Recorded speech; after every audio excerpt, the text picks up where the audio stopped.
क्या हो अगर मैं आपको कहूँ कि आपके अंदर गॉडजिला की पावर आ जाए। है ना बहुत ज्यादा इंटरेस्टिंग टॉपिक। तो आज की जो हमारी मानवा वो इसी इंटरेस्टिंग टॉपिक के ऊपर है, जहाँ पर आपको हिंट से पता लगी होगा हमारे मेन कैरेक्टर के पास किस तरह की पावर आने वाली है। पर हमारे मेन कैरेक्टर के पास पावर होने के बावजूद भी सब लोग उसे बेरोजगार और नल्ला समझते हैं, क्योंकि उन्हें पता नहीं होता कि उसके पास कौन सी भयानक पावर है। और हाँ, स्टार्ट करने से पहले बता दूं कि ये अभी मार्केट में न्यू आई है, तो फटाफट से इसकी स्टोरी कवर अप करते हैं। चलिए स्टार्ट करते हैं हमारी मानवा स्टोरी को। तो यहाँ पर हमारी कहानी शुरू होती है एक स्कूल के एंट्रेंस एग्जाम से। हम देखते हैं कि जो हमारा मेन कैरेक्टर होता है वो काफी ज्यादा घबरा जाता है ये देख कर कि वो अपने वक्त के पीछे आ चुका है। जब उसके एंट्रेंस एग्जाम चल रहे थे क्लास 7वीं के ग्रेड 3 में, हम देखते हैं कि यहाँ पे जितने भी क्लास में बच्चे होते हैं वो काफ़ी ज़्यादा शैतानियाँ कर रहे होते हैं, क्योंकि उनके एग्ज़ाम को अब 25 दिन रह चुके होते हैं।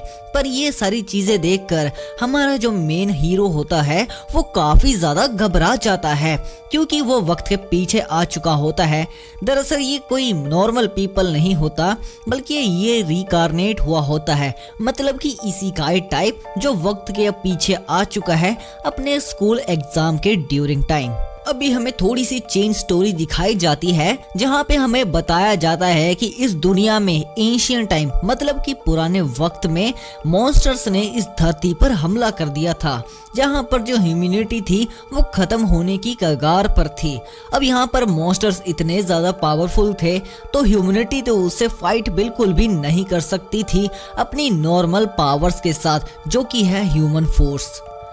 तो ह्यूमंस ने उन मॉन्स्टर्स के खिलाफ फाइट करने के लिए एक सिस्टम बनाया जिसे हम कहते हैं बीस्ट जीन सिस्टम, मतलब राक्षसों की ताकत इंसानों में डाल देना। यही इस परंपरा को कहा जाता है, क्योंकि जो मॉन्स्टर्स है उन्होंने धरती के साथ अपने कनेक्शंस बना लिए थे ताकि वो धरती पर कब्जा कर सके और इंसानियत को खत्म कर सके। पर इस जीन बीस्ट सिस्टम ने ऐसा होने नहीं दिया, चाहे जो मॉन्स्टर्स थे वो काफी ज्यादा पावरफुल ही क्यों नहीं थे, क्योंकि ये जो बीस्ट सिस्टम है ये इंसान की ताकत को बहुत ज्यादा बढ़ा देता है। मतलब कि उसकी ताकत और उन राक्षसों की ताकत दोनों को कंबाइन करके एक बहुत ही खतरनाक पावरफुल इंसान बना देता है। जिसके बाद में जो ह्यूमंस है उसने काफी बहादुरी के साथ मॉन्स्टर से फाइट की थी उनके अंदर जीन डालने के बाद में, जहाँ पे उन्हें बहुत भयानक शक्तियां भी मिली थी।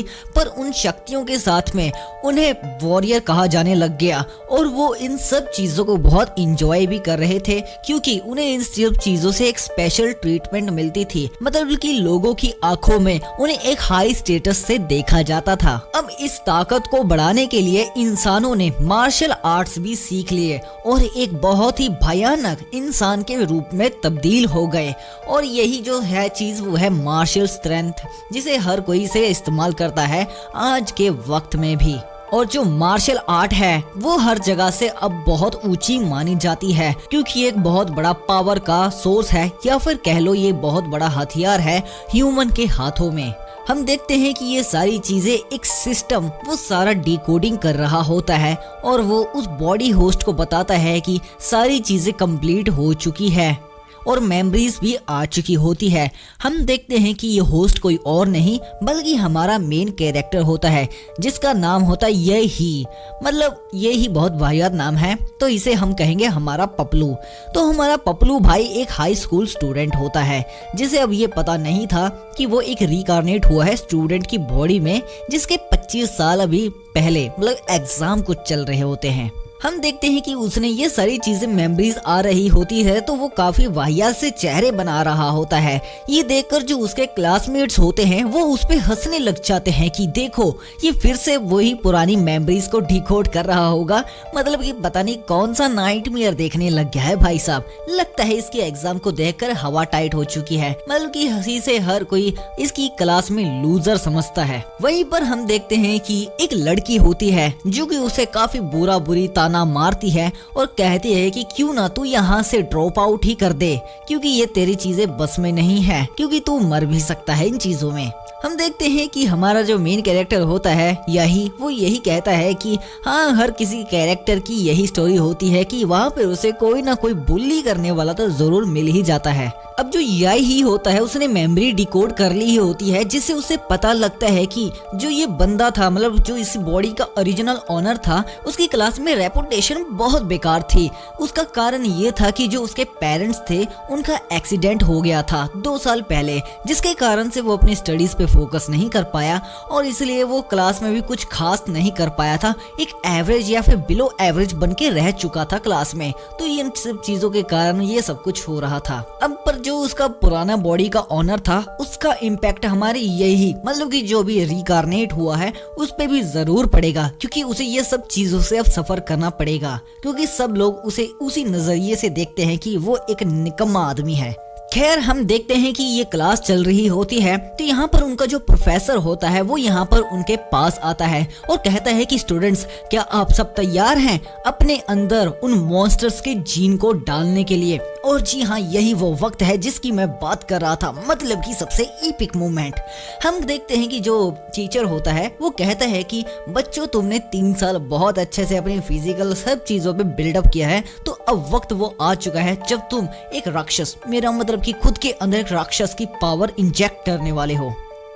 और हम देखते हैं कि ये जो प्रोफेसर होता है इसकी नजर सीधी हमारे एक मेन कैरेक्टर पे जाती है, यही जो कि एक नठल्ला है हर किसी की नजरों में, और किसी को भी, यहाँ तक कि उसके प्रोफेसर को भी उम्मीद नहीं होती है कि वो कुछ अच्छा खासा इसमें भी कर पाएगा, क्योंकि जो बीस्ट पावर होती है वो जो इंसान है उसकी ताकत के साथ मिलकर ही कुछ यूनिक बनाती है।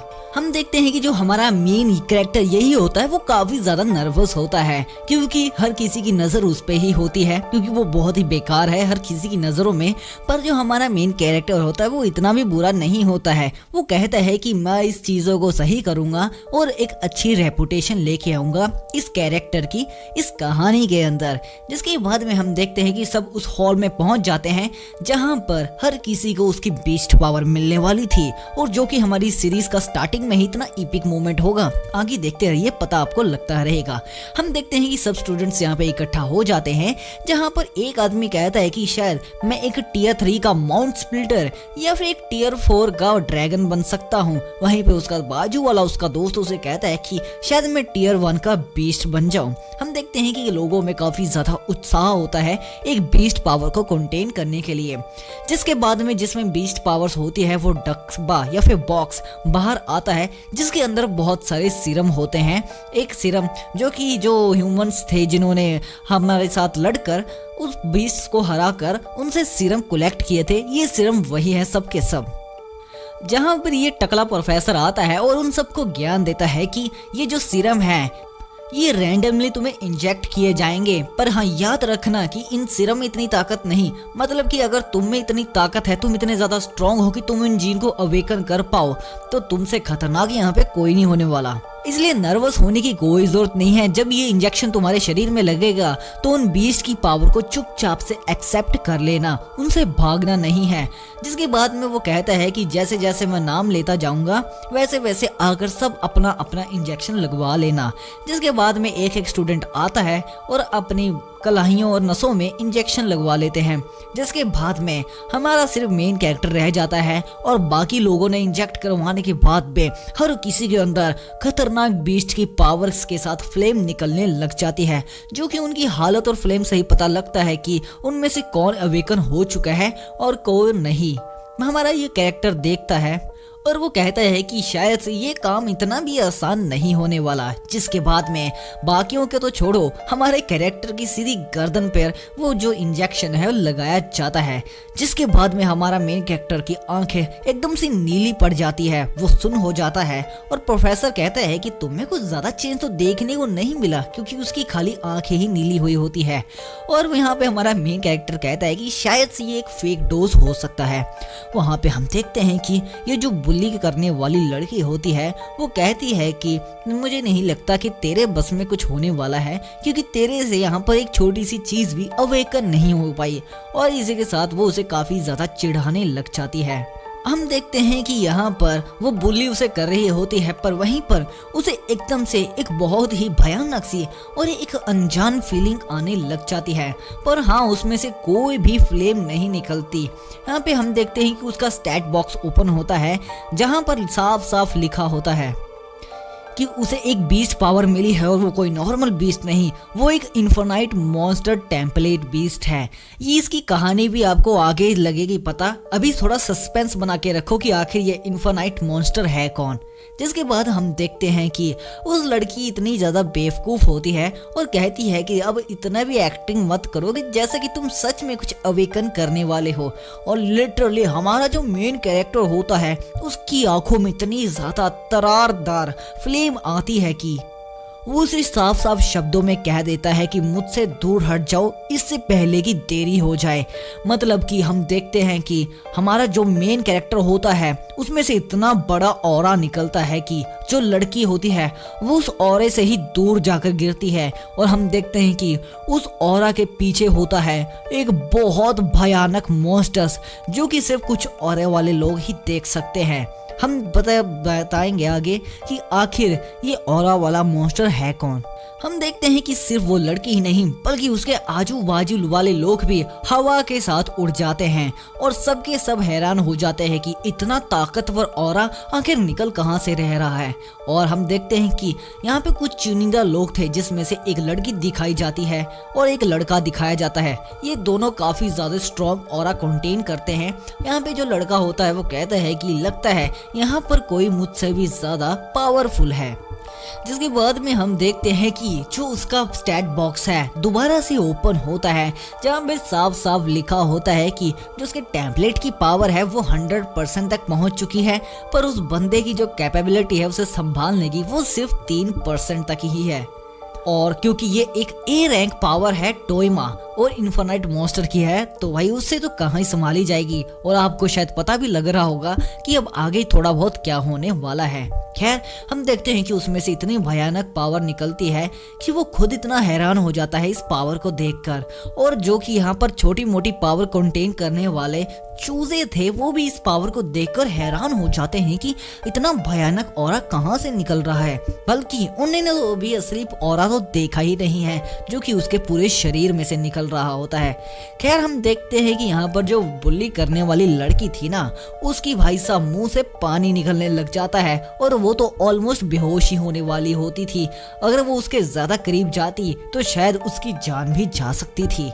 खैर हम देखते हैं कि उसका ऑरा देखकर सब उसके कदमों में गिर जाते हैं और उससे माफी मांगने लग जाते हैं। पर हमारा मेन कैरेक्टर बड़प्पन दिखाते हुए उन्हें सबको कहते हैं कि अरे कोई बात नहीं, सॉरी मुझे कहना चाहिए, वैसे भी मैंने तुम सबको तो पहले ही कह दिया था कि मुझसे जरा दूर हट जाओ। खैर उसके बाद अनाउंसमेंट होती है कि जितने भी लोगों ने अवेकन की है पावर्स तो वो सब के सब लोग एक हॉल में आ जाए क्योंकि हम सबको उनकी पावर्स को एग्जामिन करना पड़ेगा किसने कौन सी और कितनी खतरनाक पावर अवेकन की है। ये मतलब कि डिवाइस वैसा ही है जैसा कि सोलो लेवलिंग में संग जिनवू की पावर को यूज करने के लिए था। खैर हम देखते हैं कि यहाँ पे सब लोग उस डिवाइस के पास में आ जाते हैं जो कि एक बहुत बड़ी इमारत के जैसा होता है जिसके अंदर हर किसी का टियर लेवल चेक होता है। जिसके बाद में चेकअप शुरू होता है और सबसे पहले आता है ल्यूक्सिन जो उन्हीं की क्लास का लड़का होता है। इसने एक बग टाइप का जो अवेकन है वो ब्लड लाइन किया होता है जो कि काफी ज्यादा पावरफुल भी होता है और उसे लोग काफी लकी भी कह रहे होते हैं। जिसके बाद में आता है ये वही लड़का होता है जो कि हमारे मेन कैरेक्टर की तरफ देख रहा था। इसका नाम जू शियोन होता है और इसने एक आइस डीमन ड्रैगन को अवेकन किया होता है जो कि 9 मार्शल में से एक आता है और इसे टॉप टियर ब्लड लाइन भी कहा जाता है। यहाँ तक कि लोगों ने इसे ये भी कह दिया था कि इस बार का चैंपियन तो पक्का यही होगा क्योंकि इसके पास तो पावर ही इतनी ज्यादा ग्रेट और खतरनाक है। यहाँ पर एक ट्विस्ट आता है कि इसी की सेम लेवल की पावर की एक और लड़की निकलती है जिसने उसने भी 9 लेवल तक अपना अवेकन किया होता है ब्लड लाइन को जो कि एक होता है नेदर स्पैरो। और ये कोई नॉर्मल ब्लड लाइन नहीं होती। यहाँ तक कि लोगों ने ये भी कह दिया था कि इस ब्लड लाइन को हराने के लिए ग्रैंड मास्टर के लोगों की जरूरत पड़ती है। यहाँ पे हम देखते हैं कि हमारे यहाँ सामने 2 बड़े महान योद्धा अवेकन हुए होते हैं। ये चीज तो हमारा मेन कैरेक्टर भी नोटिस कर चुका होता है क्योंकि उसे पता चल चुका था कि इन्हें यहाँ पर स्टेज 3 या फिर स्टेज 4 की पावर तो जरूर दी जाएगी। खैर यहाँ पे उसका A क्लास है तो वो सोच रहा होता है कि उसे कौन सी रैंक पे रखा जाएगा। यहाँ पे अगला नंबर ही हमारे मेन कैरेक्टर याही का आता है। यहाँ पे हम देखते हैं कि जैसे भी आगे बढ़ने जाता है तो सबकी आंखों में एक अलग ही चमक होती है उसकी तरफ देखकर। सबको यही लगता है कि वो बनेगा टॉप क्लास का, क्योंकि सबने हॉलवे में उसकी पावर का ऑरा देखा ही था जो कि हर किसी को महसूस हो रहा था, हर किसी को। हम देखते हैं कि हमारा कैरेक्टर अभी चौड़ में आ जाता है और वो सीधा जाता है उस मशीन के अंदर अपनी पावर चेक करने के लिए। सब बहुत ज्यादा उत्साह और जोश से भरे होते हैं, पर जो सबसे तीखी नजर होती है हमारे मेन कैरेक्टर याही पर, वो उसी आइस डिमोन ड्रैगन वाले की होती है, क्योंकि वो उस पर देखना चाहता है और उसे ये एहसास हो चुका था कि इसके अंदर से जो ऑरा निकला था वो उससे भी कहीं गुना ज्यादा पावरफुल था। हम देखते हैं कि जैसे ही हमारा मेन कैरेक्टर अंदर जाता है तो सिस्टम उसकी आइडेंटिटी ही नहीं बता पाता, मतलब कि उसे कुछ पता ही नहीं लगता कि उसके अंदर आखिर किस पावर की ब्लड लाइन्स फैल रही है। जहां पर वो पहले शो करता है कि इसकी जो 20 ब्लड लाइन है वो अननोन है, जिसके कारण इसका क्लास 7 और मार्शल स्टेज डिसिप्लिन स्टेज 3 पर रखा जाता है, जो कि सबसे कम, मतलब कि सबसे वाहियात क्लास में से एक है क्लास 7। तो इस चीज को देखने के बाद में हर कोई उस पे फिर से मजाक उड़ाने लग जाता है। यहाँ तक कि एक आदमी ये भी कह देता है कि इससे अच्छा तो मेरा छोटा भाई भी इसे बड़े ही आराम से हरा सकता है। जो लड़कियां थी वो भी काफी ज्यादा सैड तो होती ही है और बाकी लोग तो चुन्नू मुन्नू उस पे हंसने भी लग जाते हैं। हम देखते हैं कि जैसे ही हमारा मेन कैरेक्टर बाहर आता है वो काफी ज्यादा उदास होता है और वो कहता है कि जैसे कि मैंने उम्मीद लगाई थी ये चीज मेरी पावर को डिटेक्ट नहीं कर पाई, पर मुझे जहाँ तक याद है मेरे सिस्टम ने मुझे दिखाया था कि जो मेरी पावर है वो इन्फिनाइट मॉन्स्टर टेम्पलेट है। और हम देखते हैं कि वहाँ पर उसका स्टेटस होता है वो दोबारा से दिखाया जाता है, जहाँ पर अभी भी लिखा होता है इन्फिनाइट मॉन्स्टर टेम्पलेट, मतलब कि वो कोई भी छलावा नहीं था। यहाँ पे हम देखते हैं कि वहाँ पर एक चीज लिखी होती है, यहाँ पे लिखा होता है कि इस पावर को पाने के लिए तुम्हें क्वेस्ट को, मतलब कि मिशंस को कंप्लीट करना पड़ेगा और अपनी रेपुटेशन, मतलब कि अपनी इज्जत को भी बढ़ाना पड़ेगा, और इसी के साथ तुम्हें कुछ और अदर मॉन्स्टर्स के टेम्पलेट यूज करने की इजाजत मिलती है अगर तुम क्वेस्ट को कंप्लीट करते हो और अपने लेवल को बढ़ाते हो। यहाँ पे हम देखते हैं कि अभी तक उसने इस चीज का 0 टाइम इस्तेमाल किया होता है। इस चीज को देख के हमारा कैरेक्टर मुस्कुराता है, पर उसे इस चीज का अंदाजा लग जाता है और वो जोर से हंसने लग जाता है, क्योंकि यहाँ पर उसे एक तो इन्फिनाइट मॉन्स्टर की पावर मिली है, उसी के साथ में इसके कारण वो अदर मॉन्स्टर्स की पावर को भी ड्रॉ कर सकता है बड़े ही आराम से। और ये कोई छोटी पावर नहीं होती, मतलब कि तुम मल्टीपल पावर्स का इस्तेमाल कर सकते हो, एक बीस्ट पावर जिसे कि वो नाम देता है किंग ऑफ मॉन्स्टर्स। तो हमारी कहानी यहाँ पे खत्म होती है और आई होप सबको बहुत ज्यादा मजा आया होगा। और बाकी कहानी जाननी है तो इसका पार्ट 2 का वेट करना पड़ेगा, वो भी 500 लाइक्स के साथ। इतना छोटा सेम तुम कर सकते हो भाई, क्योंकि आजकल तुम्हारे भाई का चैनल बहुत ज़्यादा डेड चल रहा है, जिससे कि मैं बहुत ज़्यादा डिमोटिवेट भी हो रहा हूँ। और हाँ, इसकी जो आगे की स्टोरी है वो बहुत ज़्यादा इंटरेस्टिंग होने वाली, तो फटाफट से लाइक कंप्लीट कर दो।